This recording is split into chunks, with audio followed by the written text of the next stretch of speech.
So finally, formally introducing you guys to redox. We have been doing redox here and there throughout the semester, or last semester, and then so far this semester a little bit too. I'm hoping that you guys can already recognize what a redox is in organic chemistry. And the main way this works is, so redox in CHEM. Essentially what we're looking at here in a generic case is, suppose you're starting with a CH compound, and we're going to do two options here. If you're changing out CH for a CO, you guys probably remember that that's probably an oxidation, but I want to talk about it in context of the way you learned about redox in your general chemistry courses. So if you think about it, if you look at this bond, a CO bond, there is a dipole moment. Let me zoom in a little. Oh, too much. Okay, there is a dipole moment in that bond. The oxygen is more electronegative, so I would argue that this is delta minus and delta plus. You may recall there was that, the classic mnemonic that we teach you in freshman chemistry, that's Leo says Ger.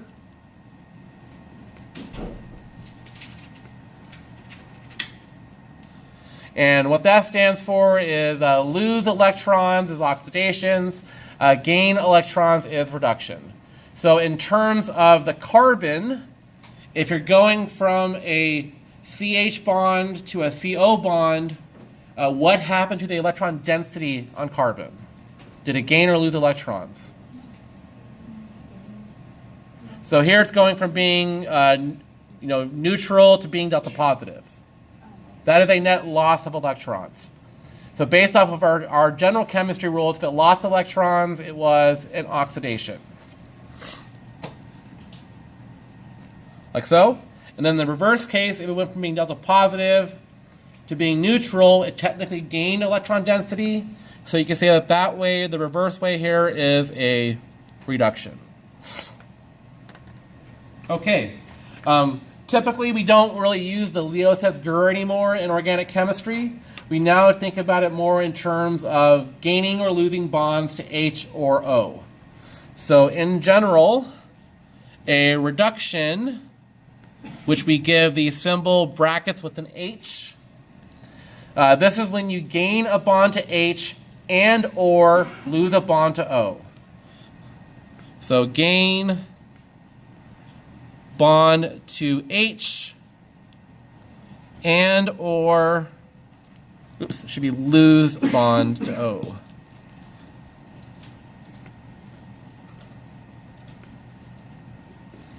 The reason why I'm including the words and or in here is because it doesn't always involve oxygen. It just very often it does. An example I could think that does not involve oxygen would be the hydrogenation reaction, where you're adding H's to an alkene. There's no oxygens involved in there, but technically that's a reduction because you gain bonds to H. All right, the other case here, oxidation, you just flip the wording here. So lose bond to H, gain bond to O. Just flip the words here. So lose bond to H and or gain bond to O. Okay. So in general, we have a handful of reagents that you're going to have to be familiar with. And as we saw in the quiz today, we had the synthesis questions. These reagents we're going to go over today are extremely useful throughout the course of the semester. You're going to be using these reagents over and over and over because we're going to be constantly going between ketones, alcohols, and they're useful in problems. All right, so here we have acetone, like that, and if you want to make this into an alcohol, like that, what do you guys think? Was that an oxidation or a reduction? That is a reduction. So look at this carbon here. This carbon originally had 2 bonds to O. Now it has 1 bond to O. And it also gained a bond to H. It originally had no bonds to H, and now it has 1 bond to H. So net reduction. Okay. I'm going to go ahead and give you guys a list of reagents that could do this. So it's any of these. The basic class of compounds that do this are hydrides. So hydrides are anything that are an H- ion. Okay, so the options here, and these are all or, so you're not going to use all these at once. It would be, any one of these will do this. Sodium hydride does this. And then the other one we talked about before was NaBH4 does this. Or lithium aluminum hydride also does this. And this one is referred to as LAH for short. The lithium aluminum hydride. That's all step 1. Step 2 for all of these requires a water quench. This water serves 2 purposes. One, it'll react with any leftover hydride reagent because these reagents are really reactive with water. And it's also the source of one of the H's. It's basically it's the source of the H's on your OH. Okay, so general mechanism on how these work is all of these 3 reagents here are a source of the H- ion. Like that. We are going to go over carbonyl chemistry a lot more in detail later this semester. But for now, I'm going to give you guys the basic gist on how it works and how a lot of this chemistry works. So it turns out that we have a dipole moment on this bond, and it makes that carbon electrophilic. So you're going to see when we go over this stuff in more detail that these carbonyl reactions, when they undergo a nucleophilic attack, you're basically taking aspects of SN1 and SN2 at the same time. So I think the aspects of SN1 is that the fact that it's a flat molecule. So this is a sp2 carbon, so you're going to get racemic mixture out of it. And then it's also like an SN2 in that the reaction is concerted. And the actual arrow pushing here looks just like what we saw with the SN2. So let me show you that arrow push. So attack the carbonyl, and then the second arrow push. The notable difference now is that the leaving group doesn't actually leave because there's 2 bonds there. But I want you to think about it, and the arrow push is the same as what we saw with the SN2. That's why I was putting so much emphasis on you guys knowing those 4 reactions, is because a lot of these reactions that we're going to be seeing this semester are derivative of those in the way the arrows work. We've actually seen, you have actually already seen all the possible arrow pushing we're going to do for the whole semester. All right, so here we get this. That's the end of the first step. And then the water step is just the quench. So once again, what will happen here is if there's any leftover hydride, those 2 will react with each other. And then the alkoxide here can grab an H and then become your neutral alcohol. Like this. And just so we're clear about what's happening here, we have a new H here and a new H here.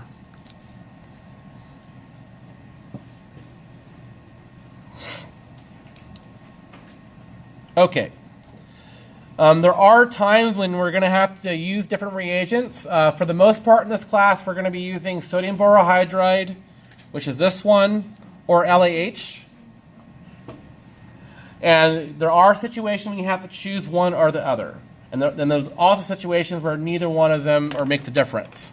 But let me show you guys when it does make a difference. And this is namely when you're working with an acid or an ester. So this is an acid or ester.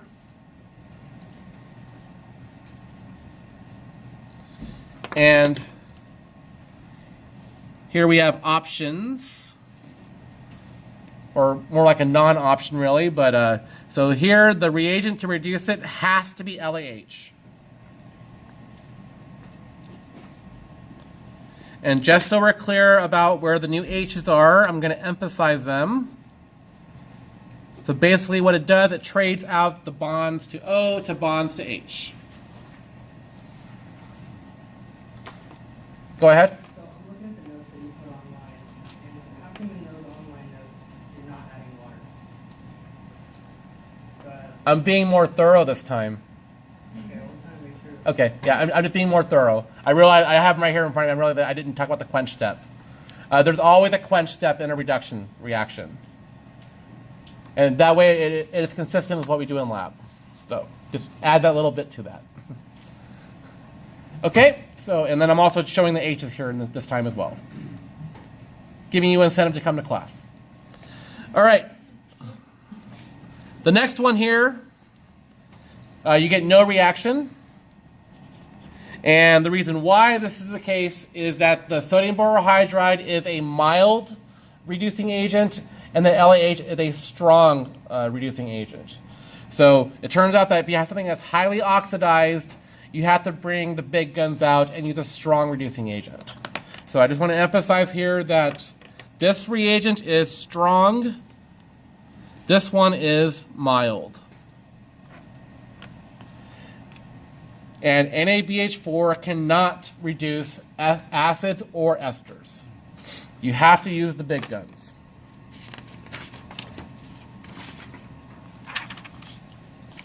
All right. Are there any questions about this so far?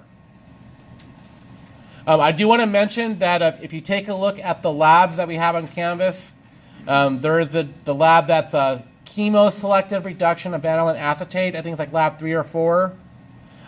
That is literally like my lecture notes converted into a lab. If you look at the pre-lab course, I actually go into a lot of detail in that lab as well. So if you want something else to read, you could read ahead to that lab, because we're actually doing the sodium borohydride reduction in lab. All right, so let's go ahead and take a look at a compound here.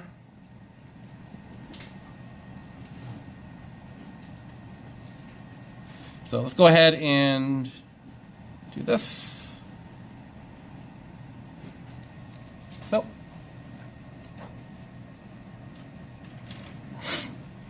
okay. So in this case, we have some issues here. We have an ester and we have a ketone. If you were to react this with NaBH4, only one of the carbonyls will react. Which carbonyl will react, do you think? The left one or the right one? The right one will. The left one will not react because it's too oxidized. You need to bring a stronger reducing agent around. So this part remains unreacted, where this part does that.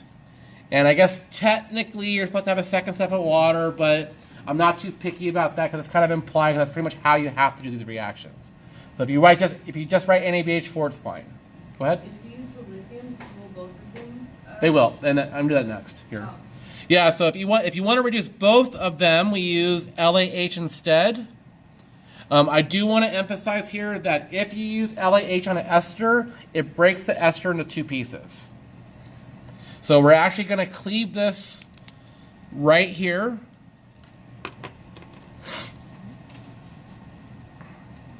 So we're going to have the first piece of the molecule is going to reduce to an alcohol, and then we're going to have the other piece. You're basically going to have an alcohol here as well.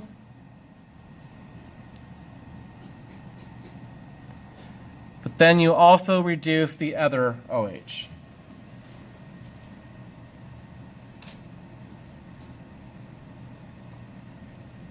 Oops, let me zoom out just a tad so you see it all at once.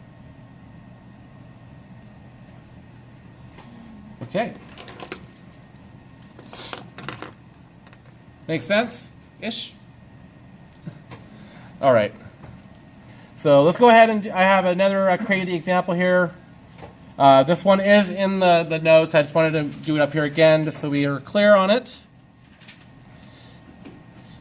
So typically the way I'll give you these problems is I'll have a compound that oftentimes has more than one carbonyl in it of different functional groups. And then you kind of have to pick out what it's going to become. So let's make this an alcohol or a OH here. Let's make this another OH over here. Change the molecule just a little bit.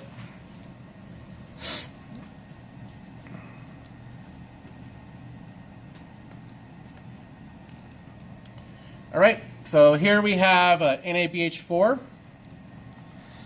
So here you want to go ahead and think about, okay, what is it going to reduce?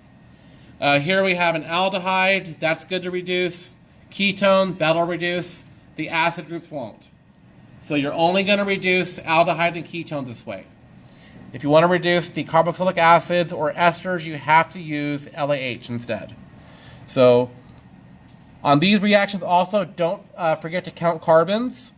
So we have 1, 2, 3, 4, 5. 1, 2, 3, 4, 5. And then plug in our groups here. This part didn't react.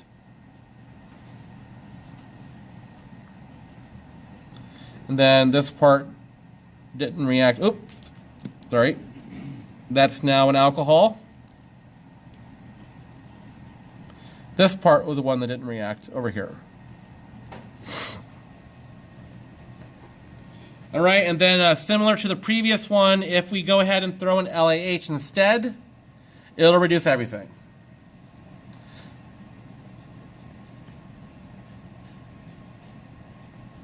So we're going to go ahead and reduce every carbonyl in this compound. Let me get that as our product.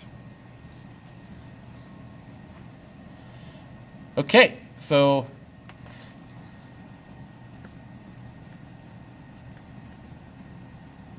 turns out that aldehydes, carboxylic acids, and esters will reduce to primary alcohols.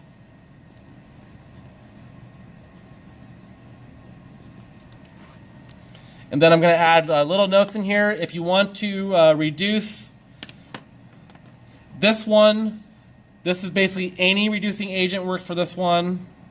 And then these two require LAH.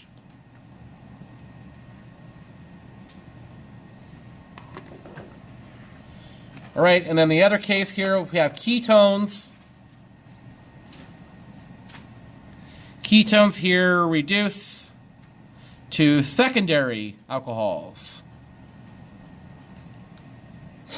Okay. As you guys could probably guess, if you're thinking how this course is working, there is actually a way to, so for looking at the first one, going to just backpedal a little bit, there is actually a way to reduce only the ester but preserve the ketone. That does require a protecting group. We will go over that. We'll revisit these reactions when we get to the ketone chapter. But it does require there's ways to preserve the ketone and protect it, similar to how we protected the alcohols in a similar fashion, and then do the reaction with the ester and then unprotect. So there is a way to do that. But like I said, protecting groups are needed. And we're not going to go through that chemistry yet. That'll be later. All right, so is it possible to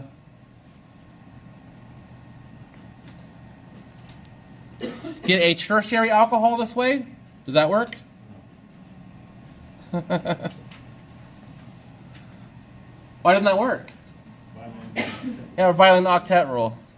So, yeah, so this doesn't work because this compound doesn't exist. So we can't do it that way. So when I took organic chemistry, my teacher, that if you violate the octet rule, he called it a Texas carbon because everything's bigger in Texas. And he actually had a little teeny stamp, a little Texas symbol, and he would like stamp it on your test every time you violated the octet rule. I still remember that. Had a little Texas stamp. All right, I want to go ahead and go over oxidizing agents briefly. Go ahead. You said that LAH breaks it in half, so why didn't it break the one before that? You said it'll break. We don't have an ester. Oh, only with the ester. Yeah, so the ester, you preserve both carbon halves of an ester, but here we just have the acid groups. So if you have an ester, you'll have this side will become an alcohol, and so will the other side become an alcohol. Now that I'm thinking about things, after that quiz and all this stuff, I think it's a good place to stop. I did want to mention that next time we will be picking up into oxidations. And I just wanted a little bit more time to talk about that and do some practice stuff with you guys with this stuff. Also, I think from now on, every day in class, I'm going to try to bring a practice synthesis question for you. Would it look similar to A- the quiz? Huh? Would it look similar? The quiz will be going up to where we're at, and it'll have carbon on it. The quiz will have carbon on it. I promise. So would the first quiz be from epoxide? It's going to focus on, alcohols, ethers. The stuff. We're still in the alcohols and ether section here. So pretty much like the first one, I am very likely going to put a reduction question on there, so make sure you study this stuff. but no epoxide? I haven't tested you on epoxides yet, so probably.